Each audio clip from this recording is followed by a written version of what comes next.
सल्ली अला रसूलिहिल करीम अम्मा बाद फ़अऊज़ु बिल्लाहि मिनश शैतानिर रजीम बिस्मिल्लाहिर रहमानिर रहीम लन तनालुल बिर्रा हत्ता तुनफ़िक़ू मिम्मा तुहिब्बून वमा तुनफ़िक़ू मिन शैइन फ़इन्नल्लाह बिही अलीम। सदक़ल्लाहुल अज़ीम।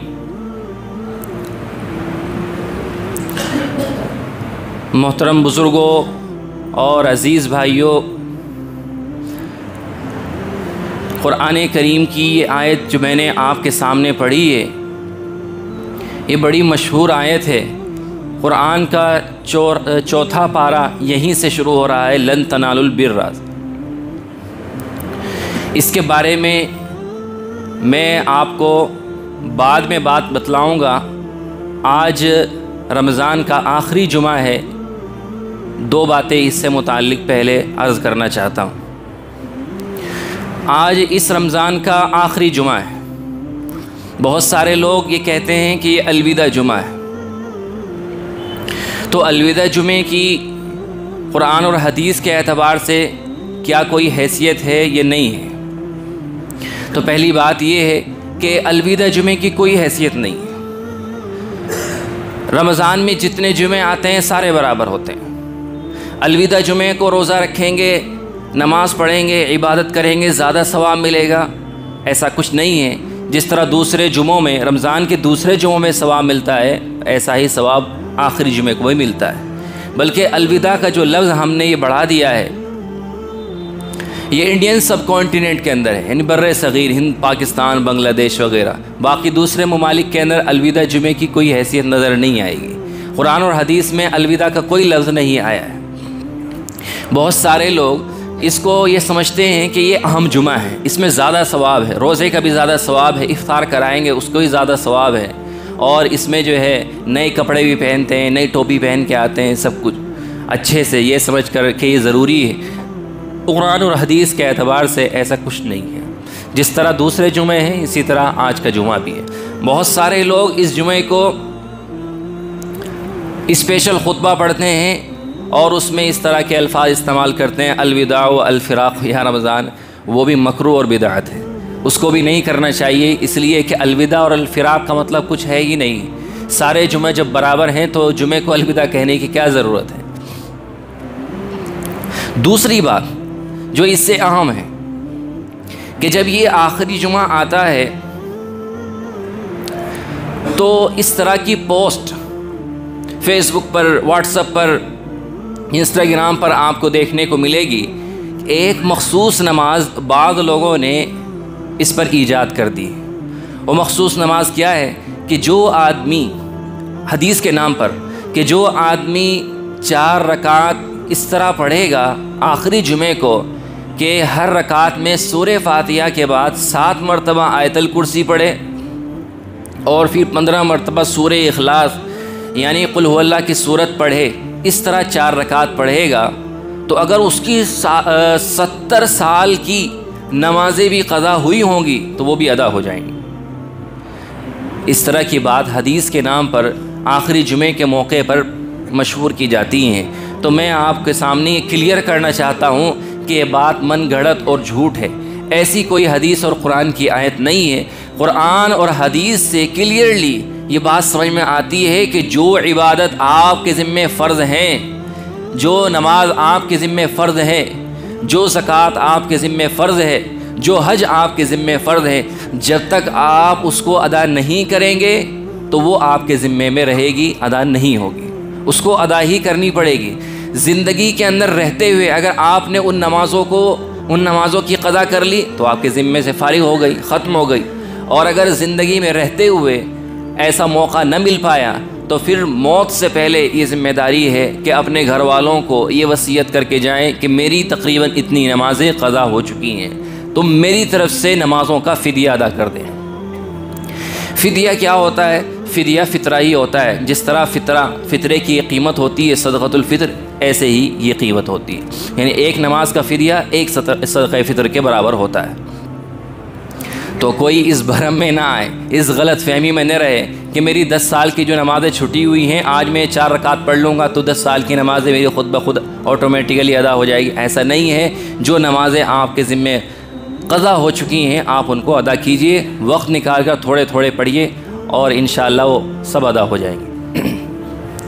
अब मैं वो आयत जिसको मैंने शुरू में पढ़ा था, उसमें कुरान करीम की इस आयत में अल्लाह रब्बुल इज़्ज़त ये फरमाता है, लन तनालुल बिर्र, कि ए मुसलमानों तुम्हें हरगिज़ बहरगिज़ दुनिया और आखिरत की भलाई और ख़ैर तब तक हासिल नहीं हो सकती, तब तक नहीं मिल सकती जब तक कि तुम अपना महबूब, सबसे पसंदीदा, सबसे फेवरेट माल अल्लाह के रास्ते में क़ुरबान नहीं कर दोगे। एक तरफ वो माल है जो तुमने मेहनत से कमाया है, जिसके लिए तुमने रात और दिन भाग दौड़ की है, बड़ा संघर्ष स्ट्रगल किया है, और एक तरफ अल्लाह और उसके रसूल की मोहब्बत है और उसका हुक्म है। तो जब तक तुम अल्लाह के रास्ते में अल्लाह की रज़ा की खातिर अपना महबूब और पसंदीदा माल खर्च नहीं करोगे, तब तक तुम्हें अल्लाह की मोहब्बत और दुनिया व आखिरत की भलाई हासिल नहीं हो सकती है।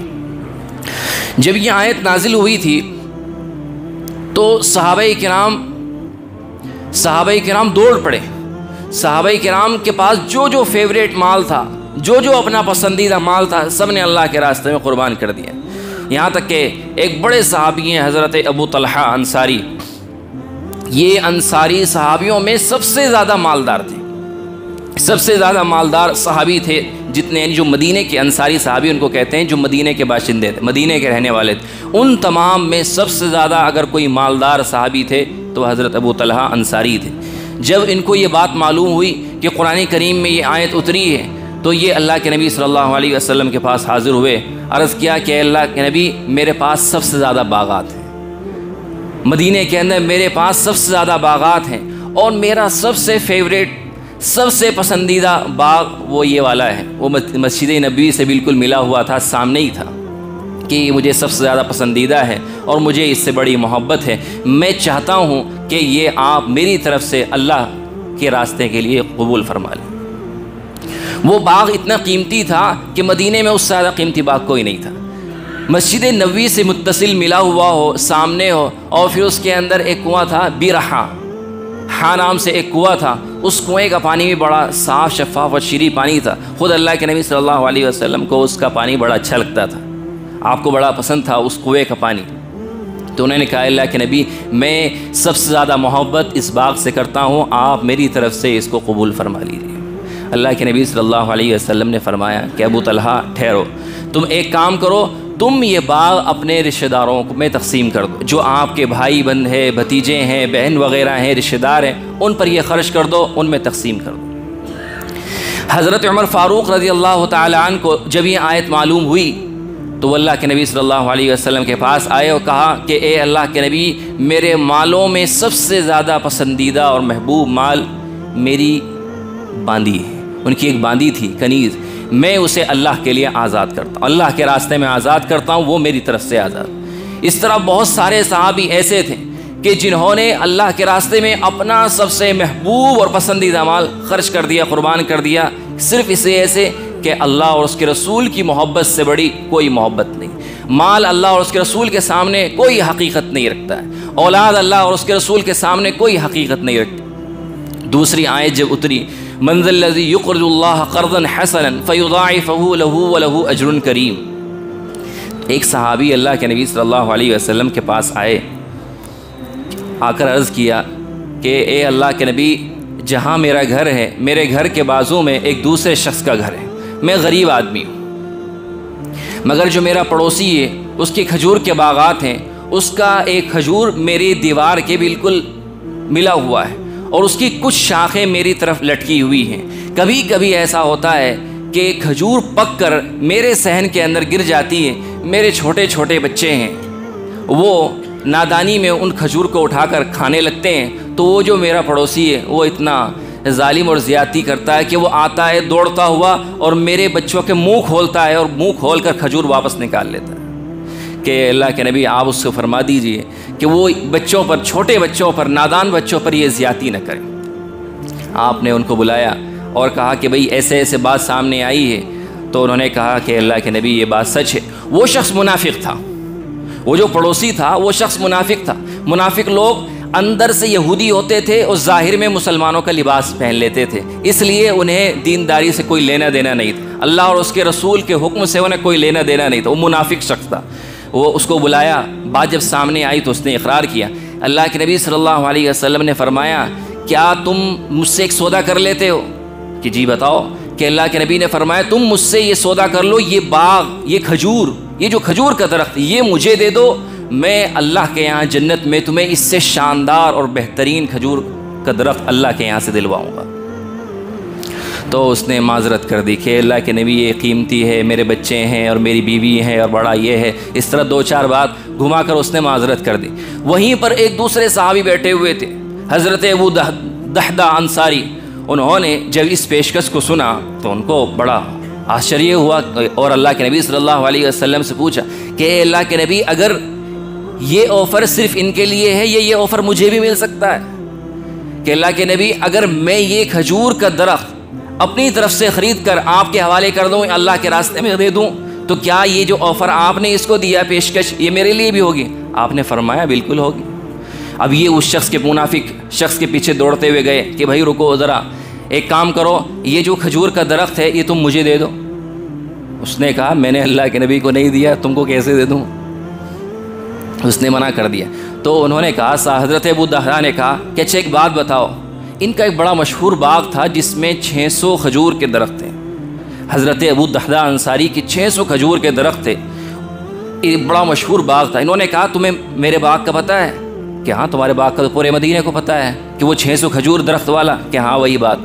कि एक काम करो, वो 600 दरख्त वाला खजूर का बाग तुम मुझसे ले लो और ये सिर्फ़ एक खजूर का दरख्त मुझे दे दो। कि अच्छा, कि तुम सच कह रहे हो? कि हाँ सच कह रहा हूँ। कि ठीक है, सौदा हो गया, बात तय हो गई, डील मुकम्मल हुई। ये अल्लाह के नबी सल्लल्लाहु अलैहि वसल्लम के पास आए, आकर अर्ज़ किया कि अल्लाह के नबी, मैंने ये डील मुकम्मल कर ली है और उस अपने 600 दरख्त वाले खजूर के बाग के बदले में मैंने ये जो मुनाफिक शख्स था कि इसका एक खजूर का दरख्त ख़रीद लिया है। तो अल्लाह के नबी सल्लल्लाहु अलैहि वसल्लम बड़े खुश हुए। तो फिर आपने उनको बशारत दी कि मैं देख रहा हूँ कि अल्लाह रब्बुल इज़्ज़त ने तुम्हारे लिए जन्नत में बड़े शानदार शानदार महलात तैयार करवा दी। ये अंसारी सहाबी थे, अंसारी सहाबी जो अल्लाह के रास्ते में इस तरह कुर्बान करते थे, खर्च करते थे, खर्च करने से नहीं डरते थे। दुनिया के अंदर मैं एक बात कहता हूँ कि दुनिया के अंदर मेरे नज़दीक अंसारी सहाबी से खर्च करने वाली और उनसे ज़्यादा बड़ा दिल रखने वाली कोई कौम नहीं आई हो। अंसारी सहाबी के बारे में, ये जो अंसार मदीना थे, इनके बारे में आता है कि जब मुहाजिर सहाबी मक्के से मदीना शिफ्ट हुए तो बिल्कुल गरीब लोग थे, उनके पास कुछ नहीं था, यहाँ तक कि खाने के लिए भी नहीं था, पहनने के लिए भी नहीं था, कुछ भी नहीं था। तो अंसारी सहाबी ने उनकी मदद की। अल्लाह के नबी ने मुआखात कराई, भाई भाई बनवाए कि तुम इसके भाई हो, तुम इसके भाई हो, तुम इसके भाई हो। तो उस भाई बंदी की वजह से बहुत सारे अंसारी सहाबी ने देखा कि मेरे पास 2 बीवियां हैं, मेरे पास 2 घर हैं, मगर मेरा जो मुहाजिर भाई है इसके पास कुछ नहीं है। तो उन्होंने एक घर उसको दे दिया कि मैंने तुमको ये अल्लाह के खातिर तोहफ़ा कर दिया। मेरे पास 2 बीवी हैं, मेरे पास 2 बीवी हैं और इन दोनों बीवियों में से तुमको जो पसंद हो बताओ, मैं उसको तलाक दूँगा और तलाक के बाद तुम उससे निकाह कर लेना। आप दिल पे हाथ रख के बताइए, क्या ऐसी दलीर कौम, इतना बड़ा ज़र्फ़ रखने वाली कौम दुनिया के अंदर पाई जा सकती है? ये अंसारी सहाबी थे। इसलिए कुरान करीम कह रहा है, लन तनालुल बिर हत्ता तुनफ़िक़ू मिम्मा तुहिब्बून, कि तुम्हें दुनिया व आखिरत की भलाई चाहिए तो अल्लाह के रास्ते में कुर्बानी देनी पड़ेगी, अल्लाह के रास्ते में ख़र्च करना पड़ेगा। ये दुनिया दारे फ़ानी है, हम इसमें जो कमाते हैं हम सब छोड़ कर यहीं चले जाएंगे, हमारे साथ सिर्फ हमारे आमाल जाएंगे और सिर्फ वो माल जाएगा जो हम अल्लाह के रास्ते में ख़र्च कर चुके। जो हमारे अकाउंट में है, जो हमारे खातों के अंदर है, जो हमारी प्रॉपर्टी है, जायदाद है, वो आपके साथ एक भी नहीं जाएगी, मगर जो आपने अल्लाह और उसके रसूल की रज़ा के खातिर अल्लाह के रास्ते में ख़र्च कर दिया है, दे दिया है, वो सब के सब क़यामत के दिन आपके साथ जाएंगे।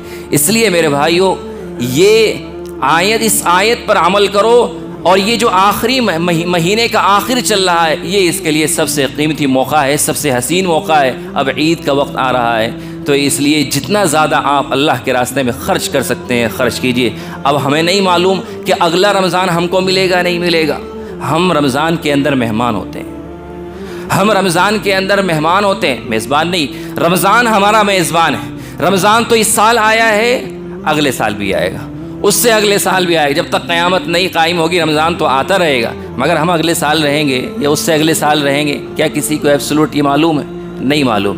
इसलिए जो हम अल्लाह के रास्ते में ख़र्च कर सकते हैं उसको ख़र्च कीजिए। जो आदमी सिर्फ़ इस वजह से कि मेरे बच्चे हैं, मेरी बीवियां हैं, और उनकी खातिर ख़र्च नहीं कर रहा है, जोड़ जोड़ कर रख रहा है, यहाँ तक कि ज़कात भी नहीं दे रहा है, तो ऐसे शख्स के बारे में अल्लाह के नबी सल्लल्लाहु अलैहि वसल्लम फरमाते हैं कि सबसे बड़ा बदबख्त, सबसे बड़ा बदनसीब वो शख्स है जो दूसरों की दुनिया बनाने के लिए अपनी आखिरत ख़राब करे।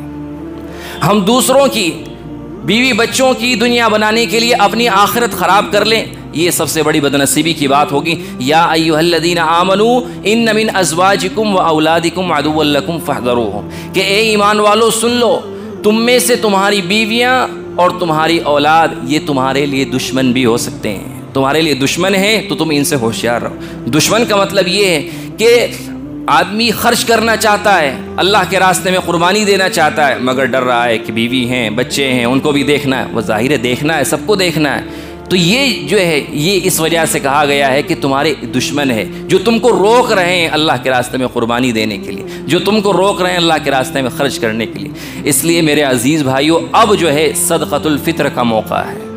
ये सदक़तुल फ़ित्र का मौका है। रमज़ान का बिल्कुल आखिर चल रहा है। हम सब की ज़िम्मेदारी ये है कि हम सदक़े फ़ित्र वक्त पर अदा करें।